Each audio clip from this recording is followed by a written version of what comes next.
On February 6, 2023, a magnitude 7.8 earthquake struck Turkey and Syria. The shaking was powerful enough to level entire neighborhoods, turning apartment buildings into dense piles of debris that trapped families in seconds. While the disaster affected millions, the survival of 2 children depended on what happened in a single house in the small town of Besnaya-Bseineh. Inside that house were 7-year-old Mariam and her younger brother, Elaf.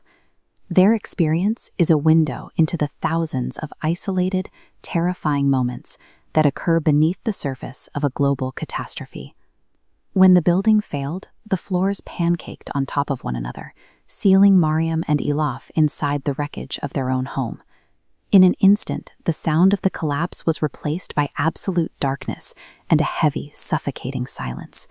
They were pinned by broken slabs and jagged materials that made any significant movement impossible. For a 7-year-old, this was a psychological vacuum, a period of total isolation, where the weight of the debris was matched only by the fear of being forgotten. Trapped in the dark, Mariam did not give in to panic. She took it upon herself to act as a protector for her younger brother.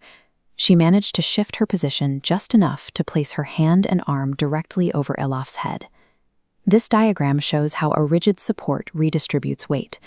By bracing her arm, Mariam created a protective void, intercepting the downward pressure. Holding this position for hours, her arm acted as a structural support, bearing the weight to ensure the space remained clear. Mariam's body became the first shield, a physical barrier that stood between her brother and the weight of the collapsed ceiling. On the surface, rescue teams arrived and began the painstaking process of searching for survivors. When they finally heard the children, they knew they had to be incredibly careful. Moving the wrong stone could trigger a secondary collapse, potentially crushing the very children they were trying to save. There was also the risk that the children might move. If they became frightened and tried to crawl out, they could inadvertently shift the stones that were keeping them alive. To keep them still, one rescuer began talking to Mariam through the cracks in the concrete.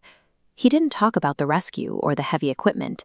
He asked her about her brother's favorite toys and simple things they liked to do. This conversation wasn't just a distraction, it was a way to ground her.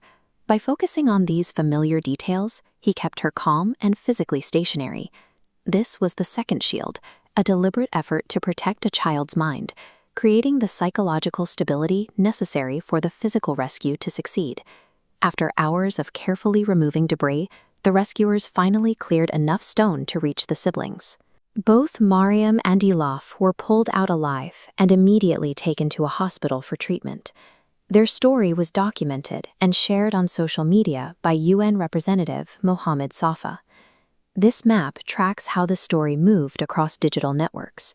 A single post from Syria was shared by thousands across different continents. For many, seeing a 7-year-old protect her brother provided a human face to a disaster, otherwise defined by abstract, overwhelming numbers.